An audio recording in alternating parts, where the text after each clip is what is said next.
지난 시간에 살펴봤던 이 세포 주기. 그렇다면 이 세포 주기는 세포 분열을 계속 유지시키면서 생명의 영속성이라는 것을 유지하는데 매우 중요한 그러한 기능인데, 이것이 아무런 조절 없이 그냥 지 멋대로 이렇게 진행된다는 것은 우리가 상상을 할 수가 없겠죠. 그럼 어떻게 세포 주기를 이제 생명체는 조절을 하느냐? 그것을 이해를 하고 이제 좀 복잡한 사안이긴 하나 가장 간단한 수준에서, 일반 생물학 수준에서 이렇게 이해를 하는 것이 어쩌면 이 7장의 가장 중요한 관건이라고 볼 수가 있는데, 그 전에 그것을 위해서는 사실 요 세포의 신호 전달이라고 하는 기본적인 개념을 그러니까 먼저 이해를 해야만 됩니다.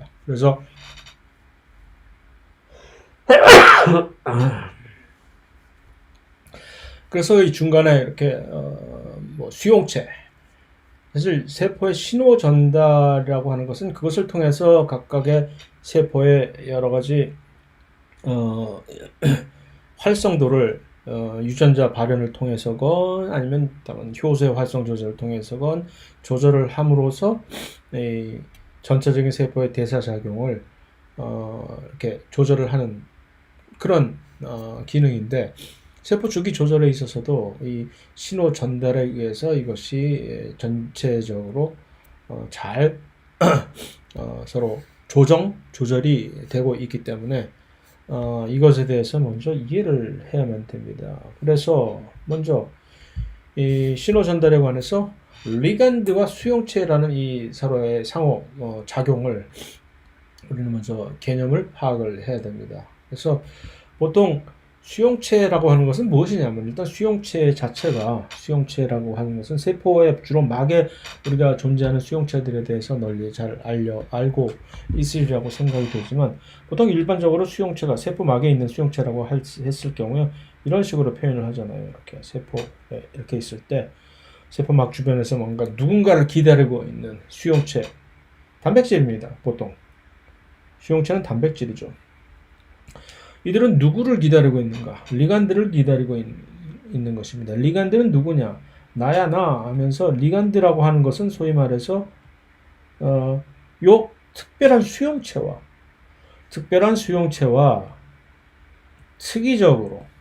특이적으로 결합을 할 수 있는 작은 물질들을 전부 리간드라고 얘기를 하는 것이죠. 그러니까 어떤 특정 수용체와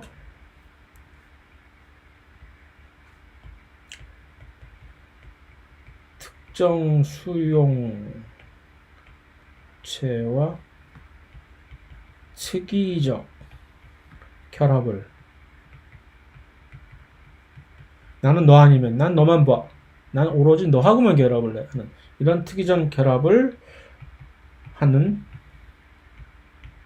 작은 물질, 여기서 말하는 물질이란 단백질일 수도 있고, 어떤 경우에는 리간드가 어떤 탄수화물일 수도 있고, 단백질 중에서도 특히 어떤 호르몬일 수도 있고,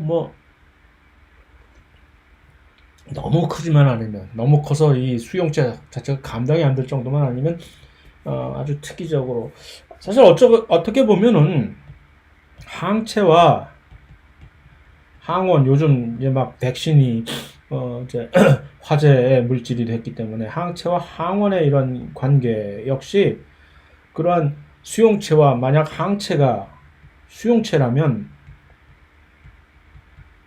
항원은 리간드라고 볼 수도 있는 것이죠. 그러니까 무엇이든지 간에, 그럼 같은 맥락으로 효소와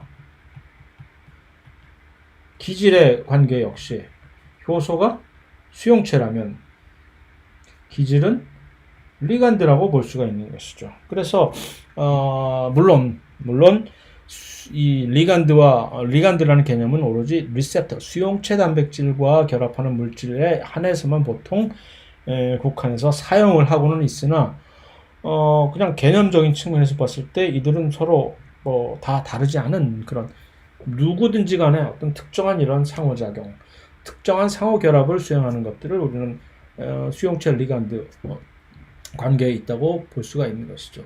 그런데 이제 수용체의 경우에는 그들과 이제 항체와 항원의 관계에서는 이들이 결합 후에 무슨 일이 벌어집니까? 결합 후에 벌어지는 일은 항원을 어떤 특정 기능 꼼짝 못하게 만들어 놓고 있다가 이제 큰 형님들이 나타나서 그 항원을 잡아먹어 버리는 때까지 기다려주는 그런 우리의 방어 기작으로 사용이 되는 것이고, 효소와 기질의 관계에서는 일단 결합을 할 때는 좋았으나 끝이 안 좋죠. 그러니까 기질 자체가 변화가 되어 버리잖아요.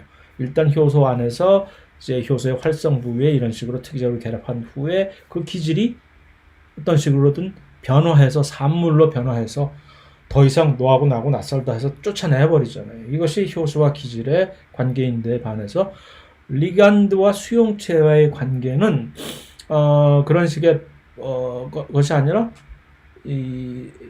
정리하자면 신호 전달을 수행을 이렇게 하게 되는 것이죠. 일단 결합을 하게 되면은 리간드가 수용체의 결합을 함으로써 일단 세포 안에다가 이 사실을 복음을 전파하라 하는 이런 신호 전달 작용이 발생을 하게 되는 것입니다. 그래서 그런 신호 전달량으로 시그널 트랜스덕션이라고 해서 여기서 S만 까만 글씨로 칠해줬대. 이런 과정이 이제 그 후에 개시가 되는 것이죠. 그래서 그러면 이제 각 신호 전달 과정에 의해서 특이적인 반응이 일어났는데, 신호 전달 과정 그냥 퉁 쳐서 뭉뚱그려서 신호 전달이라고 하지만 도대체 무엇이 일어난다는 것이냐라고 누군가 질문을 한다면, 신호 전달 과정에 의해서 어떤 특이적인 반응들이 일어나느냐, 일단 하나의 예로 이런 것들이, 유전자가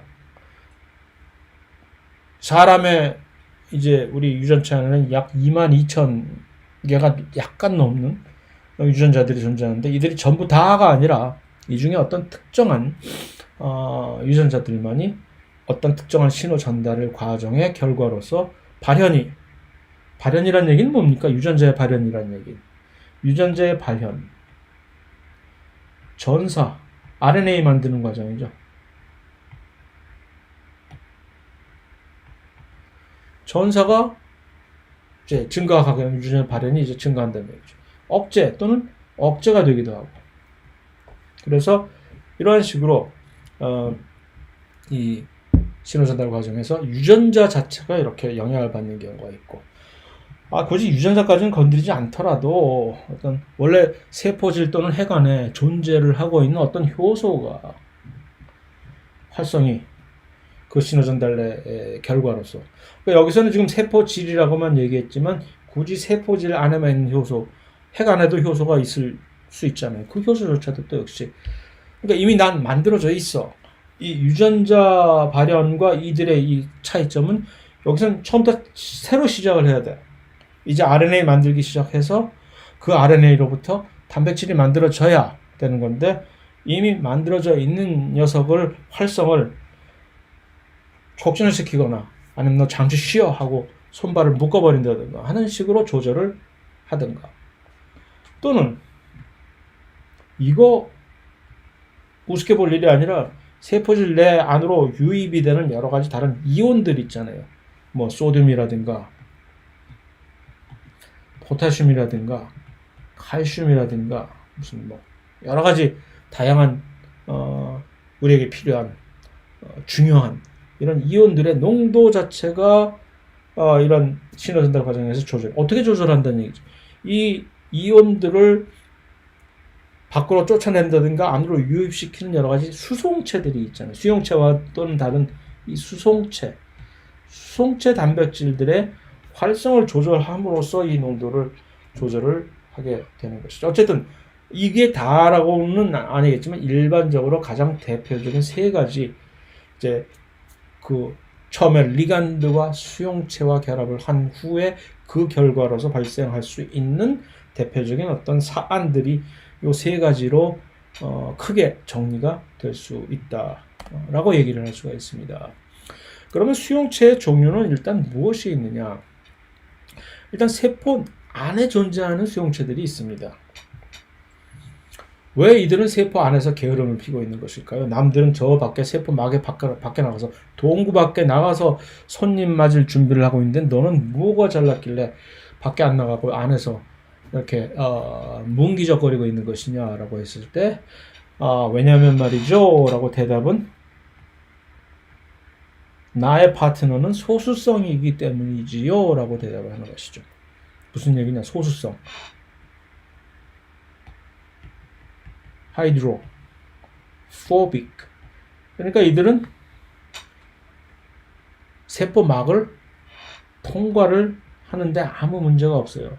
인지질 이중층의 그 두터운 중간에 있는 인지질 이중층을 통과하는데 나는 소수성 물질이기 때문에 나와 같은 소수성 물질들이 나를 알아보고서 친구 같니? 하면서 그냥 쑥쑥쑥 들여보내주니까 그러니까 굳이 내가 네가 손이 없어 발이 없어 들어와 굳이 내가 밖으로 마중 나갈 필요가 없는 것이 바로 이 세포 내 수용체들. 그러니까 어떤 수용체가 세포질 안에 존재한다. 세포 밖에 있지 않고 세포막에 대롱대롱 매달려 있지 않고 세포 안에 있다라고 하는 사실을 확인하는 순간 우리는 이 수용체가 누구와 결합을 하는지를 최소한 그 결합하는 리간드의 화학적 성질은 파악을 할 수가 있는 것이죠.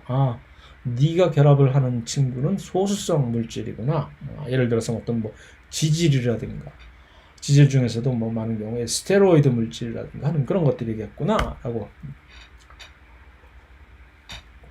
반면에 좀 전에 언급했던 남들은 다 동구 밖에 가서 맞이하고 가고자는 그 동구 밖에 나가서 이렇게 목을 삐죽이 내밀고 있는 그 친구들은 뭐가 아쉬워서 아쉬운 게 왜 내가 그렇게 하느냐 하면 나의 리간드는 말이죠 친수성이기 때문이죠 라고 하는 것이죠. 그러니까 이 친수성 리간드는 막을 스스로 통과하지 못하기 때문에 내가 가서 있어 줘야 되는 거죠. 그 다음에 그렇기 때문에 이들의 운명 자체도 사실은 이 그림은 왜 이렇게 삐딱하게 이렇게 세워놨는지 모르겠으나 사실 이렇게 똑바로 세워놓고 글씨도 전부 다 다시 이렇게 제대로 써야 될 텐데 어쨌든 게을러서 그런 작업은 하지 못했습니다만 여기에 있는 이 세포막에 박혀있는 이런 막수용체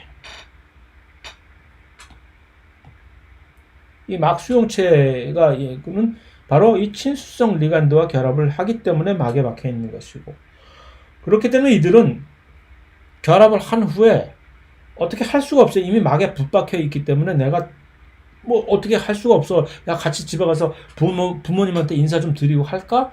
안 되는 거예요 이게. 그러니까 어떻게 해야 돼? 발길질을 하는 거예요. 나 받았단 말이야 하고 발길질을 여기다 하는 예미한 옆에 있는 친구한테 발길질을 해서 이 친구가 한 대 얻어맞고 알았어 전해줄게 해서 이 중간에 있는 세포질들의 신호 전달의 경로가 이렇게 이 연쇄 반응으로 수건 돌리기를 하게 되는 것이죠. 전달 이렇게. 반면에 소수성 리간드를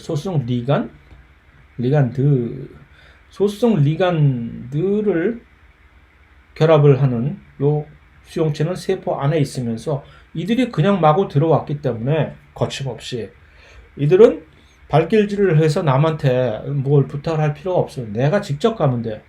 같이 손 붙잡고 나의 표적으로 날아서 깊은 밤을 날아서 갑시다 하고 갈 수가 있는 거예요. 이것이 바로 전체적인 세포 막 수용체와 세포 내 수용체의 리간드의 화학적 성질의 차이 때문에 벌어지는 그 추후에 세포의 그 신호 전달 경로의 근본적인 이 모드가 차이가 나는 그런 이유입니다. 자, 그러면 신호 전달이 이렇게 얘기를 했는데 신호 전달 보통 일반적으로 네 가지 형태로 세포 신호 전달을 구분하는데 이렇게 직접, 그다음에 측분비, 내분비, 시냅스 각각의 사실 이 신호 전달의 유형은 우리가 사실은 일반 생물 1시간에서는 굳이 신경을 쓰지 않아도 될 나중에 일반 생물 2에 들어가서 특히 내분비 신호 전달 이 과정에 들어갔을 때 그 나머지들과 구분을 하기 위해서 보통 보게 되는 것이 이제 일반적인 사안이나 그냥 여기서 한번 맛배기로 이렇게 신호 전달이라고 하지만 이렇게 네 가지 형태로 우리가 구분할 수가 있다라는 정도로. 그래서 먼저 직접 접촉이라니 무슨 소리야? 직접 접촉. 일단 세포 표면에 원래 물질이 있는데 각 두 세포들이 있잖아요. 다세포 생물체에서 하는 얘기죠. 물론 표면에 있는데 바로 옆에 있는 이웃 세포가 그 세포의 수용체가 바로 세포 표면의 물질을 철커덕 해서 인식을 해서 그러면 그 수용체를 가지고 있는 세포 안에서 신호 전달이 이루어지는 거겠죠. 주로 동물 발생의 초기 과정에서 그러한 식으로 세포들끼리 이웃 세포들끼리 서로 이렇게 치고받고 상호작용을 한 다음에 그들의 운명이 정해진 거예요. 왜냐면 초기 발생 과정에서 나는 저쪽 길로 가야 돼, 친구야. 나는 저쪽 길로 가야 돼 하고 나중에 우리 보세 하고 이렇게 가다 보면 저쪽 길로 간 친구는 이렇게 여기 와 있고 저쪽 길로 간 친구는 저기 발밑에 있고 이렇게 해서 이 분화 과정이 완성이 되는 것이기 때문에 초기에 발생 초기에 어떤 각각의 세포들의 운명을 앞으로 내가 무엇이 될 것이다 라는 운명을 결정을 해주는데 바로 그러한 방식의 상호작용과 신호 전달을 통해서 결정을 해버립니다. 또 다른 하나의 예는 이전에 이제 세포 골격 그 부분에서 세포 골격 단백질은 아니지만 아마 배웠으리라고 전반부에 생각이 되지만 갭 정션이라고 하는 이것이 있습니다. 간극 연접이라고 해서 이 세포와 세포들 간을 이제 여러 가지 연접을 하는 단백질 중에 하나로서 이 갭 정션은 통로 구실을 해주잖아요. 인접한 세포들 사이의 물질 교환을 어떤 특정한 까다로운 수송체가 개입하지 않고서 크기만 맞으면 마치 FTA 같이 에이 우리끼리 아는 사이에 뭘 하고 왔다 갔다 할 수 있게 해주는 그러한 통로가 바로 그 간극 연접이 수행해주는 그 신호잖아요. 그런데 그것을 통해서 이웃 세포들끼리도 그냥 신호를 어떤 특정한 리간드를 서로 전달을 해줄 수 있는 경우도 있습니다. 그래서 이것이 바로 간극 연접을 두 개의 세포막이 이렇게 있는데 인접한 요게 통로가 있으면 이제 요 초록색으로 지금 표시가 되어 있는 각각의 리간드들이 뭐 특정한 수용체 없이도 특정한 리간드와 접한 수용체 없이도 여기를 이렇게 통과를 해서 서로 간의 소통이 이루어지는 그런 경우도 있다는 얘기죠. 그러니까 이거 역시 직접 접촉에 의한 신호 전달의 또 다른 하나의 예가 될 수도 있는 것이고 또 하나의 중요한 얘기는 특히 요 근래 이 코로나 바이러스 이제 백신을 맞고 또는 직접 감염이 됐을 때 여러 가지 면역 반응의 부작용이라든가 또는 면역 반응의 정상적인 반응 뭐 그런 것들이 전부 이러한 이 면역 반응들 간의 서로 상호 작용에 의해서 특히 요 T 림프구라고 지금 뭐 굳이 알 필요는 없으나 T 림프구라고 하는 요 신호들이 인접한 세포들과의 어떤 특정한 요 리간드 수용체 상호작용에 의해서 반응을 이제 면역 반응을 관장을 하게 되는 경우가 이거 역시 또 직접 접촉에 의한 신호 전달의 예라고 할 수가 있습니다.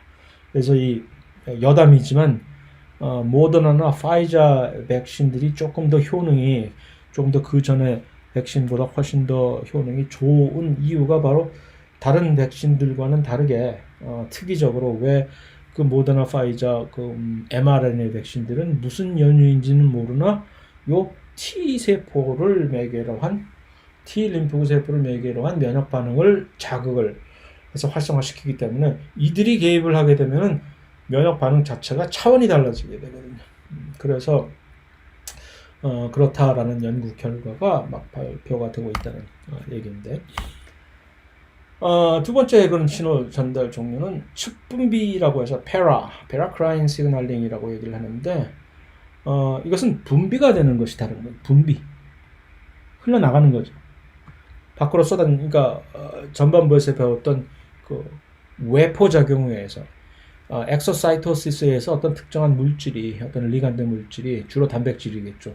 밖으로 이제 분비가 되어버리면 주변부에 이웃한 멀리는 안 가고 멀리 안 나간다 하고 쭉 쏟아내버리면 동네 그러니까 처음에 이사 와서 떡 돌리듯이 이렇게 분비된 이런 신호들이 인근의 세포들에게 그 얘기는 뭐냐면 이 인근의 세포들에게 무엇이 있다고 이미 요 분비된 물질을 리간드로 인식을 하는 수용체들을 나는 가지고 있지라는 얘기죠. 있으니까 내가 인식을 하지. 그러면 인식을 한 순간 이제 그 어떤 영향이 이 세포들한테 영향이 이제 신호 전달 과정에서 만들어지게 되겠죠. 그래서 아까 그 직접 접촉과 마찬가지로 초기 발생 과정에서 많은 여러 가지 조절들이 이러한 측분비 신호 전달에 의해서 수행이 됩니다. 물론 이런 세세한 것들을 지금 현재 다 머리에 집어넣고 외울 필요는 전혀 없습니다. 물론 더더군다나 시험 자체가 이 오픈북 형태로 이루어질 텐데 이런 세세한 거를 지금 막 머리에 담아서 공부 왜 합니까? 그죠? 어디에 있는지만 혹시 만약에 어떤 미친놈이 이것을 묻는다면은 어디에 있는지만 이미 알고 있다가 그때 가서 이거 다시 뒤져보면 되는 것이니까. 그 다음에 성장 인자에 의해서 이제 세포가 이렇게 여러 가지 크고 막 몸집을 벌리고 할 때 그런 그 특정한 성장 인자라는 것들은 주로 이제 주변부에 있는 거기서 분비가 돼서 주변부에 있는 어떤 조직들을 이제 막 세포 분열 같은 것을 활성화시키는 그런 작용을 하기 때문에 이거 역시 측분비 신호 전달의 하나의 예로 볼 수가 있습니다. 그림으로 표현하자면 이렇게 표현이 되는 것이죠. 그래서 근처에서 이러한 리간드들이 이렇게 분비가 되면 이 세포가 그럼 바로 그 이웃한 세포들의 이 수용체들이 이렇게 난 수용체를 가지고 있어. 그래서 이렇게 결합이 되면 표적 세포가 되는 거죠. 그래서 면역 반응 신호 전달에서 또 역시 특히 이 면역의 부작용을 이 사이토카인이라고 하는 그 코로나 바이러스에서 사이토카인 후 폭풍이라는 얘기 들어봤는지 모르겠으나 이것 때문에 사실은 많은 사람들이 죽게 되는 것이거든요. 그래서 이 엄청나게 과도한 면역 반응을 일부 이 사이토카인에 매개되는 이 면역 반응이 유발을 하기 때문에 그래서 그런 것들이 주로 이제 이런 측분비 신호 전달에 의해서 조절이 되는 것이고, 그런데 그런 측분비 신호 전달 중에서 물도 아닌 것이 셀프로 작용하는 경우도 있습니다. 그러면 우리는 이것을 특히 측분비 중에서 오토크린이라고 해서 자가분비 신호 전달이라고 얘기를 합니다. 그래서 그림으로 이제 구분을 하면은 측분비의 경우는 요 B가 바로 측분비가 되겠죠.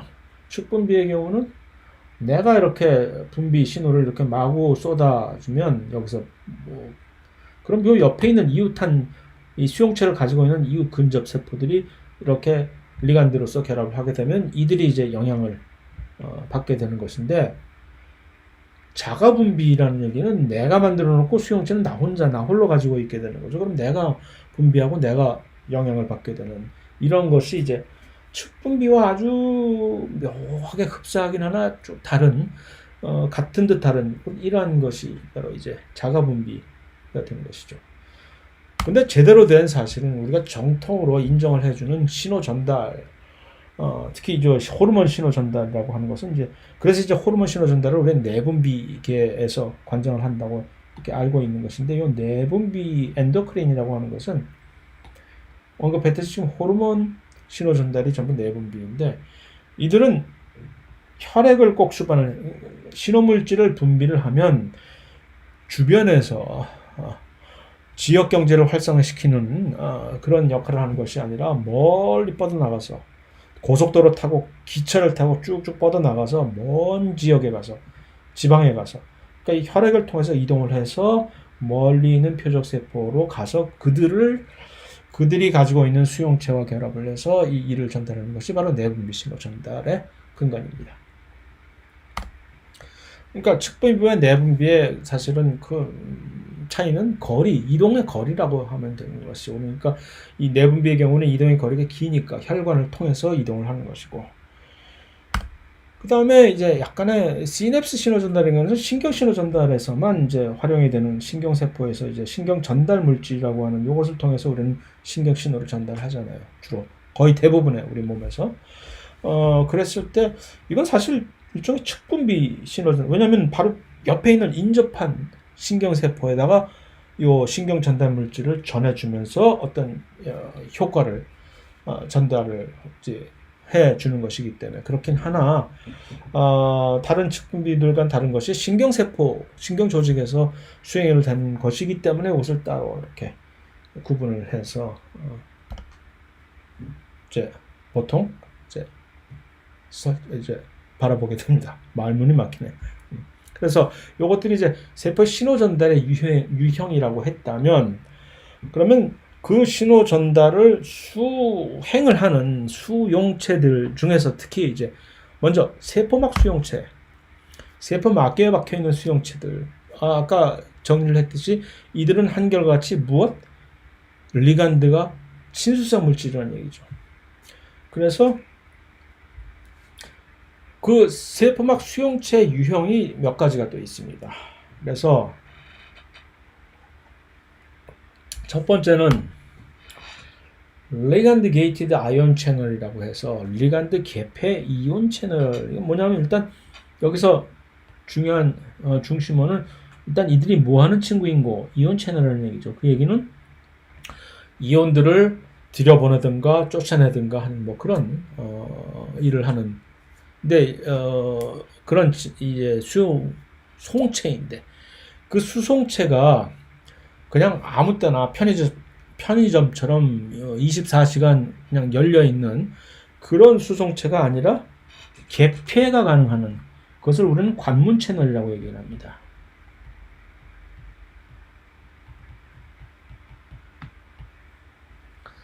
게이티드 채널이라는 얘기죠, 영어로. 게이티드. 그래서 그 얘기는 내가 기분 나빴을 때 문 닫아버리고 못 들어오게 하다가 내가 좀 기분이 좋아져야만 문을 딱 열고 들어와 하게 되는 것이 바로 그래서 이온이 농도를 이런 식으로 조절을 해야지, 안 그러면 언제나 열어놓고 있으면 뭐 조절이 통제가 안 되잖아요. 그럴 때 그 통제, 문을 열고 닫는 건 누가 열어주느냐. 문을 열고 수문을 열고 닫을 때 어떤 열쇠를 딱 꼽아서 이렇게 열듯이 그 열쇠 구실을 하는 것이 바로 이 리간드라는 얘기죠. 그래서 어떤 특정한 리간드가 바로 그 수송체에 찰커닥 결합을 하면 그제서야 열려라 참깨 하면서 드르르 문이 열리면 이온들이 밖에서 대기하고 있다가 우르르 쏟아지는 거고, 그러다가 닫아라 참깨 해서 찰커닥 리간드가 없어져 버리면, 리간드가 떠나가 보면 문이 도로 닫힌다든가, 아니면 어떤 경우는 그 정반대 상황이 벌어질 수도 있겠죠. 리간드가 결합을 하면 문이 닫히고 뭐 하는 그거야 각각의 수용체들의 창의력에 우리가 이제 뭐 맡기면 되는 것이고, 그래서 그런 식으로 이제 이 수행이 되는 엄청나게 많은 이온 채널들이 우리 몸의 세포막에 존재를 합니다.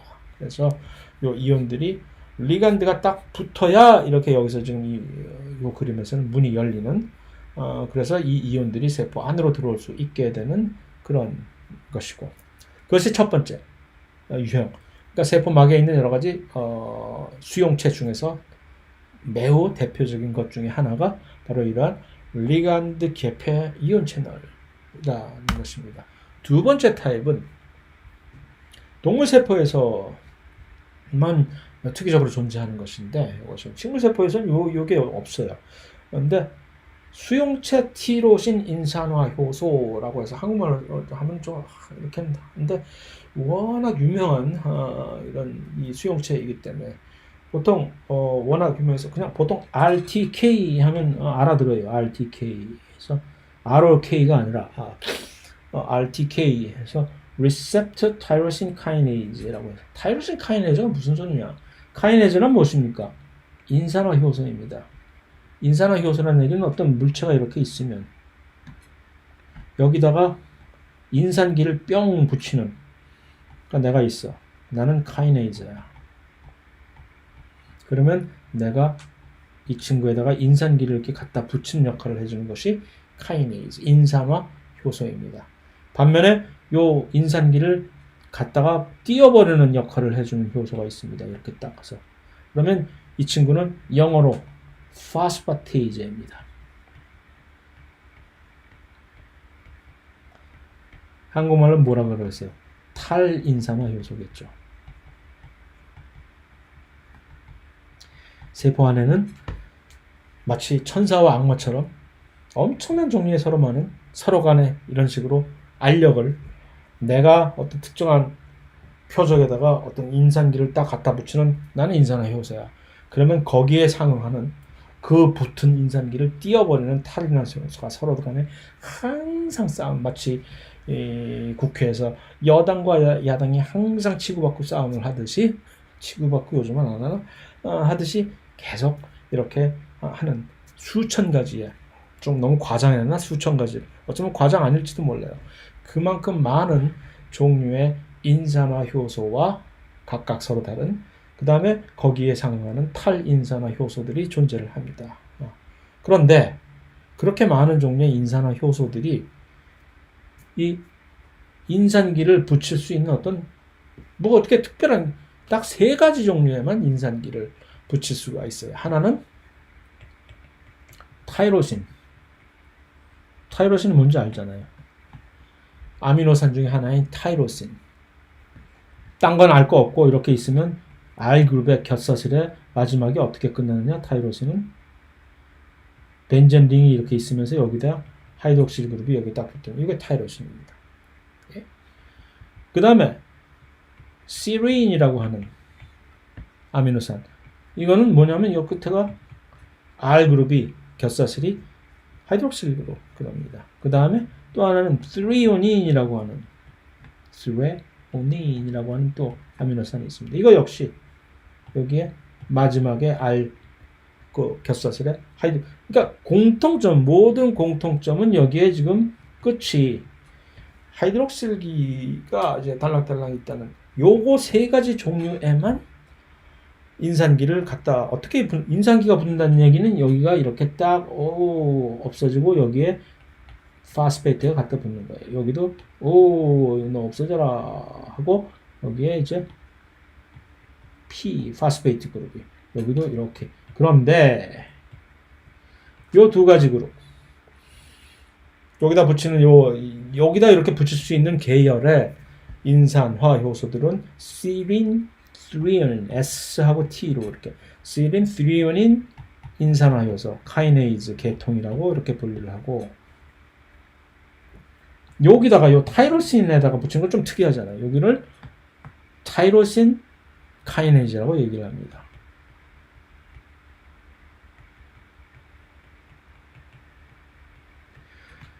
그래서 어떻게 보면 요 세 가지의 종류의 아미노산에다만 단백질에다 붙이는 인산기는 요 세 가지 경우밖에 없는 거로서 엄청나게 많은 여러 가지 다양한 인산화 효소들이 이 셋 중에 하나일 뿐입니다. 라는 얘기죠. 그 중에서도 이 둘은 계열이 사실 같은 계열이고, 요 타이로신 인산화 효소는 조금 약간 계열이 서로 다른 것이고, 그 중에서 리셉터 타이로신 카이네이즈라는 그러니까 이 인산화 효소인데 이 친구는 투잡을 뛰는 거죠. 수용체 구실을 하면서 나는 또 하나의 능력을, 이 티로신 인산화 효소 능력을 가지고 있는데 내가 어쩌다 보니까 야간에는 대리운전도 뛴다 해서 이 세포막에 가서 붙어 있으면서 티로신 인산화 효소 기능을 하는 친구입니다. 근데 이 친구가 신호 전달에 엄청나게 중요한 역할을 하는데, 세포막에 이렇게 붙어 있으면서 수용체 역할을 하면서 리간드가 결합을 하게 되면, 그러니까 뻔하면 답이 나오잖아요. 스토리가 이제 나오잖아요, 보통. 그러니까 이렇게 있으면서 리간드가 결합이 되게 되면, 리간드 결합에 의해서 그러면 그제야 인산화 효소가 활성화가 되는 거예요. 이렇게 리간드가 결합하기 전에는 인산화 효소가 비활성화되어 있는 상태로서 어떠한 자기의 기질에다가도 티로신 잔기에다가 인산기를 붙일 수가 없어요. 이게.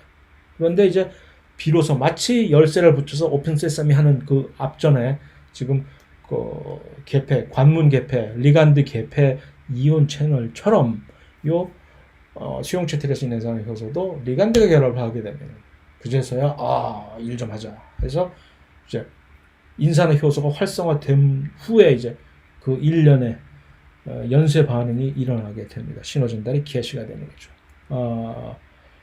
이 그림으로 보면 매우 허접하게 뭐야 이거, 리간드가 철거다 붙으면 여기서 마치 와이파이가 쫙 터지는 것처럼, 웬 와이파이 터지는 것처럼 여기가 이제 요 바로 이 그림에서 최소한 우리가 하나 알 수 있는 정보는 요 RTK는 모든 RTK들은 리셉터 타이로신 카이네즈 RTK들은 세포질 부분에 요 세포질 부분에 있는 요 부위가 바로 인산화 효소 기능을 가지고 있는 부분이라는 얘기죠.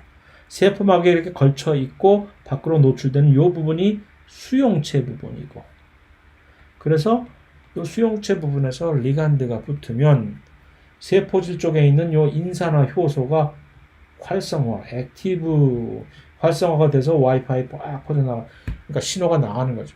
자, 언급을 했듯이 이건 세포막에 박혀 있는 수용체예요. 리간드와 결합을 했다고 해서 내가 이들이 이제 같이 손붙잡고 안으로 못 들어간다는 얘기죠. 그러니까 와이파이 쏘는 거죠. 나 받았다 하면서 이 자식들아 빨리 신호 좀 전달해라 하고. 실제는 이렇게 허접하지 않습니다. 실제는 이 그림이 실제 무슨 일이 벌어지고 있는지를 잘 설명을 하는 그림입니다. 원래 이 RTK들은 대표적으로 이 모든 RTK들은 이량체로서 각각이 있으면서 두 개가 이렇게 서로 붙게 되는 이량체로 구성이 되어 있어야만 됩니다. 그래서 리간드가 붙는다는 게 무슨 의미냐 하면은 이 서로 약간의 거리두기를 이렇게 사회적 거리두기를 잘 지키고 있던 이 친구들을 바짝 달라붙게 해주는 역할을 요 리간드가 해주는 거죠. 그럼 갑자기 바짝 붙었다고 해서 왜 이들이 이렇게 인상기에 여기 바박 붙는 거지? 이 인상기는 어떻게 붙은 것일까?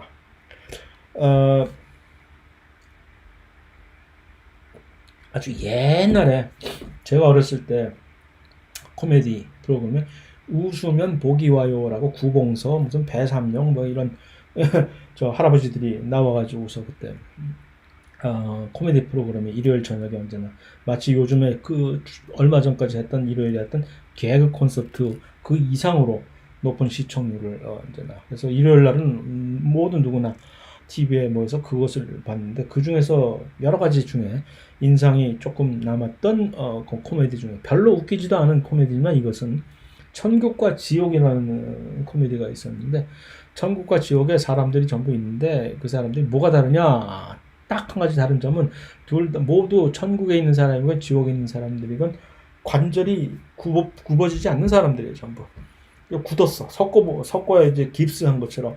그래서 움직일 수가 없어. 지옥에 있는 사람들은 여기 그래서 떡을 좀 손에 전부 떡을 쥐고 있는데 관절이 굽어지지 않으니까 막 지금 이 갈등에 이 굽히지를 못해가지고서 떡을 먹지 못하니까 별짓을 다 해보고 던져도 보고 막 안 돼. 그게 지옥이고, 천국에 있는 사람들은 어떻게 했는지 대충 이제 감이 오죠. 서로 먹여주는 거죠. 이렇게 자기의 떡을 그 상대방에게 주면 그 상대방은 나한테 내 입에 이렇게 떡을, 그것이 천국이다라는 얘기인데, 바로 이 RTK의 인산화효소들은 그런 식으로 이들이 가까워지게 되면, 리간드에서 의해서 가까워지게 되면 이들은 각각의 교차, 서로 나는 너를 인산화 시켜줄 테니까 너는 나를 인산화 시켜달라 또 해서 이렇게 교차적으로 이합체화한 다음에 자기 인산화를 이런 식으로 이렇게 수행을 하게 됩니다.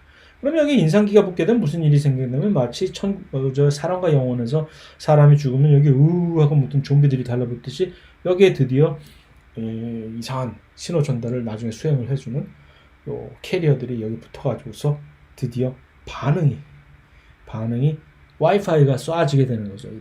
이들에 의해서. 이것이 바로 RTK에 의한 신호 전달이며, 동물에서는 엄청나게 많은 중요한 그런 신호 전달들이 바로 이 이제 수용체 티로신 인산화 효소의 이러한 활성화에 의해서, 이합체 형성에 의한 활성화 과정을 통해서 신호가 전달이 됩니다.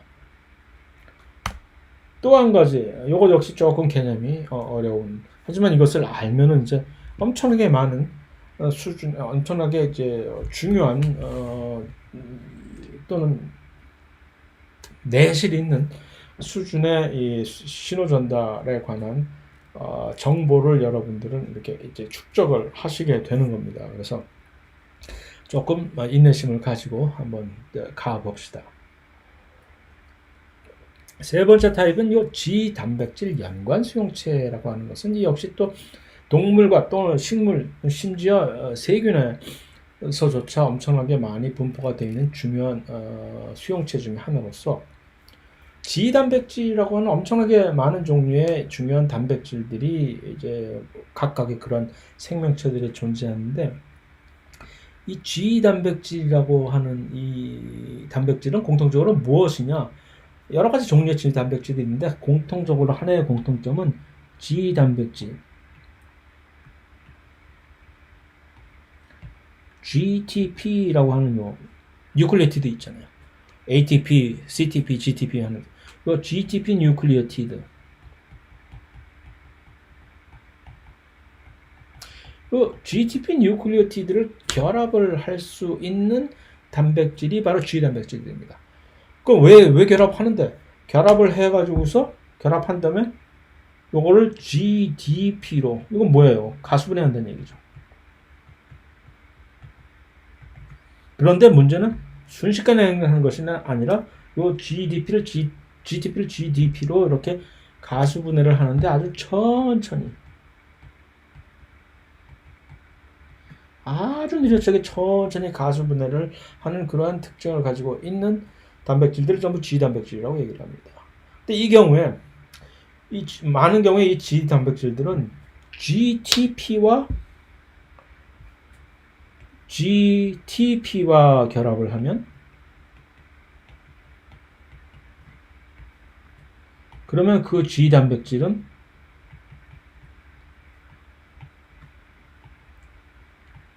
활성화가 된 상태입니다.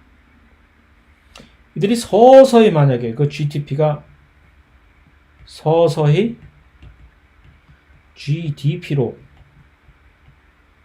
전환이 이제 되잖아요. 이 G단백질이 원래 그렇게 해버린단 말이에요. 그러면 이 G단백질의 활성화가 이제 비활성화로 변환이 되어버립니다. 그런 희한한 성질 참 특이한 그런 단백질들이 매우 많이 존재를 합니다. 그리고 엄청나게 중요한 여러 가지 이 반응들을, 이 활성과 반응들을 조절을 합니다. 그 중에 하나가 G단백질 연관 수용체를 조절하는 작용입니다. 그래서 영어로 이 G단백질 연관 수용체의 이름을 GPCR이라고 얘기하면서 G 프로틴 coupled 연관, coupled receptor. 그러니까 결국 여기서 영어 단어가 뭐 한국말로도 해도 마찬가지죠. 수용체라는 얘기죠. GPCR은 수용체예요. 그런데 수용체인데 그 수용체가 작동을 하는 원리가, G단백질의 활성화에 의해서 그 수용체의 활성이 결정이 되는 것이 바로 이 GPCR의 특징입니다. 그래서 리간드 결합에 의해서 G단백질 활성화가 되면 그러면 그 인접한 이온 통로나 또는 효소 활성이 덩달아서 조절이 되는 식으로, 말로 해서는 좀 무슨 소리인지 잘 모르겠죠. 언제나 그림이 중요해요. 그래서 이 그림의 A, B를 보면 GPCR이 어떤 역할을 하는 건지를, 자, 이 그림을 한번 잘 살펴보세요. 마치 옛날에 태고 쪽에 어떤 원시인들이 벽화에 남긴 것을 해독을 하는 식으로 뭔지는 모르나 한번 들여다보고 그것을 설명하려고 이제 막 애를 쓰는 순간 여러분들은 어느 순간에 이 모든 것이 아는 것처럼 느껴지게 됩니다. 그러면서 습득되는 정보가 꽤 오래 가요. 그러니까 말하자면 이런 식으로 연습을 해보면 여러분들이 일단 강의를 한다고 가정을 하고 강의를 하는데 아무 준비가 안 돼 있어. 지금 아무 준비가 안 돼 있는데 해야 돼. 그랬을 때 이걸 어떻게 때우지? 했을 때 그림을 띄워보세요. 그림을 띄워놓고 그 그림을 나름대로 상식에 의해서 또는 좀 더 저속한 표현으로 통박에 의해서 설명을 해보려고 이렇게 연구를 하면 많은 경우에 스스로 터득을 하게 됩니다. 그런데 그럴 때 이제 그림을 보는 하나의 일종의 약간의 팁이 있죠.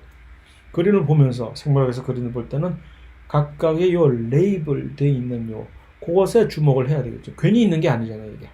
그럼 요 그림을 어떻게 살펴볼 것이냐. 보세요. 아, 세포막이 있는데 여기에. 이거 뭐야, 이거 이상하게 쭈글쭈글 뭐 리본.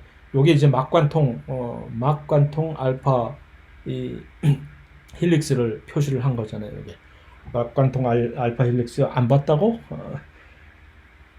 했을 때 여기서 이게 바로 GPCR 바로 그 G 단백질 연관 수용체라는 얘기죠. GPCR이 있는데 이게 GPCR이 여기 있구나 막에. 그런데 리간드가 여기. 그러니까 이건 리간드를 받아야 지금 뭔가 활성화가 되는 거 어떻게 되겠지. 그런데 리간드가 붙지 않은 상태에서는 지금 리간드가 아직 안 붙었잖아요. 붙지 않은 상태에서는 지금 요 옆에 뭐 세포질 쪽에 여기에 G 단백질이 하나 여기 있네. G 단백질. 근데 좀 더 자세한 G 단백질 자체가 누구와 결합하고 있게? GDP하고 결합을 하고 있네. 그러면 이 G 단백질은 활성화된 단백질일까? 활성화가 안 된 단백질일까? 안 된 단백질이라는 얘기죠. 현재 일을 못하고 있는, 놀고 있는 상태라는 얘기죠. 그런데 요 B 그림은 무슨 일이 벌어지는 거죠? 리간드가 결합을 했어요. GPCR에. 그럼 무슨 일이 벌어집니까? 갑자기 여기서 얘네들이 지금 떨어져 나가는데 어떻게 떨어져 나가?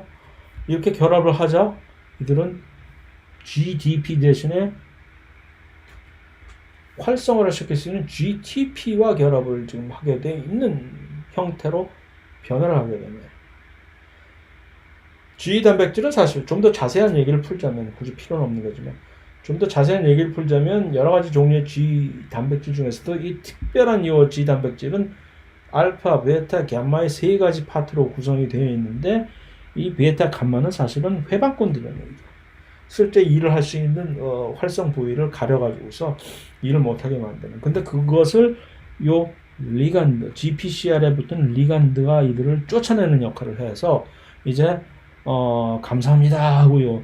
G 단백질 활성 부위가 감사합니다 하고 GTP와 결합한 이제 나도 일 좀 하자 해서 무슨 일을 할 건데 바로 인접한 이 경우에는 지금 인접한 경우에 있는 요 이온 채널을 얘가 철거다 붙어서 마치 리간드 개폐 이온 통로와 비슷하게 G 단백질이 붙어서 얘를 활성화시킨다던가 또는 어떤 경우에는 요 인접한 옆에 있는 효소, 막에 붙어 있는 효소 자체의 활성을 활성화시킨다든가 하는 식의 여러 가지 일을 수행을 하는 것이죠. 이것이 엄청나게 많은 경우에 이러한 방식으로 일을 하는 신호 전달 과정이 많습니다. 여기까지만. 그다음에 마지막으로는 이제 인테그린이라고 하는 것이 있는데 우리가 세포 골격 내지는 이제 세포의 기질 단백질에서 인테그린을 봤겠지만 앞선 시간에 이 경우에는 인테그린이라는 것은 뭐 원래 사실은 세포 왜 기질 단백질 중에 하나이긴 하나 세포막에 박혀 있는 그런 단백질이라고 이제 아마 배웠을 텐데 인테그린은 마치 우리가 지하철에서 손잡고 다니는 사람은 많지는 않지만 흔들리는 버스 안에서 손잡이를 잡고 있는 어떤 승객의 비유를 할 수가 있습니다. 그래서 딱 고정을 시켜 가지고서 바깥에 있는 어떤 신호들을 예를 들어서 세포 바깥에 있는 뭐 콜라겐이라든가 하는 그런 단백질들과 인테그린이 이렇게 척하다 결합을 함으로써 바깥의 상황이 어떻게 돌아가고 있는지를 세포 안에다가 이렇게 세포 골격을 변화를 줌으로써 이제 신호 전달을 하게 되는 그런 경우. 그래서 이 인테그린이라고 하는 이 단백질 역시 일종의 신호 전달을 수행하는 수용체 중에 하나로 간주를 하게 되는 경우가 많습니다. 그래서 이 그림에서 보듯이 인테그린이 세포막에 이렇게 박혀 있잖아요. 그랬을 때 여기에 여러 가지 형태의 리간드가 인테그린에 결합을 할 수가 있어요. 그 중에 하나가 콜라겐 단백질일 수도 있고, 그러면 이 결합을 하게 되면 여기다가 세포 밑에 세포 골격, 사이로스켈리톤, 골격 단백질 등의 주로 액틴입니다. 여기 액틴 미세소관을 여기다 이제 밟아가지고서 어떤 기계적인 압력을 주는 거죠. 이렇게. 그러면 이것에 의해서 신호들이 무슨 일이 생기고 있어 하고 전달을 해주는 그런 역할을, 그러니까 아주 중요한 신호 전달 과정 중에 하나이죠, 역시. 그래서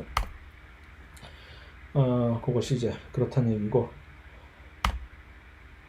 이와 반면에 스테로이드 호르몬 수용체는 이제 세포 안에 존재를 한다라는 얘기는 뭐냐면, 리간드가 이제 이런 소수성인 경우, 마치 스테로이드처럼 소수성 물질의 경우에는 수용체 자체가 호르몬이 나중에 이제 내분비기에서 일반 생물학 이 시간에 우리가 배우게 되겠지만, 크게 두 가지 종류의 이런 화학적 이런 성질에 의해서 한 계통은 우리가 펩티드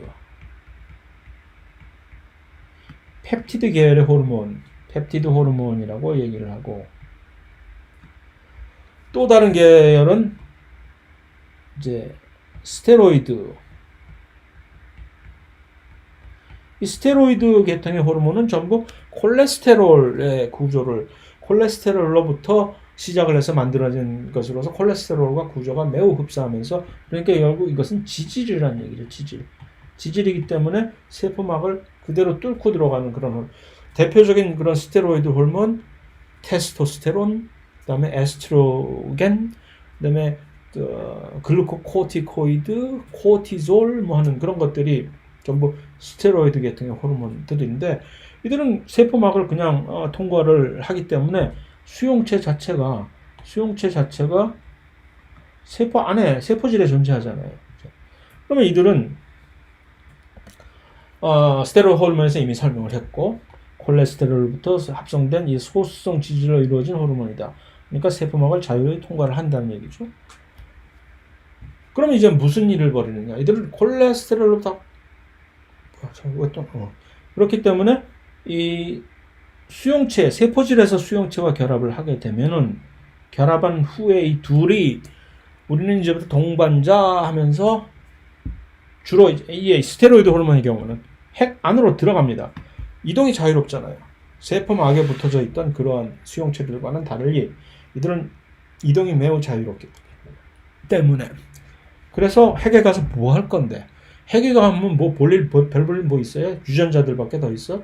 그러니까 유전자 발현을 이들이 마치 내가 무슨 뭐 전사인자있냐, 아직 전사인자가 뭔지는 안 배웠겠지만, 그래서 특정 유전자 발현을 내가 알아서 조절을 하게 되는 그런 역할을 하게 되는 경우가 많습니다. 그래서 그것이 이제 그림으로 보여진 것이, 이거 내가 한국말로 고쳐놓은 버전이 있는데 어디에서 찾을 수가 없어가지고서 영어로 그냥 쓰게 돼서 좀 약간 미안한데, 그러니까 이 스테로이드 호르몬들이 이제 통과를 한단 말이에요.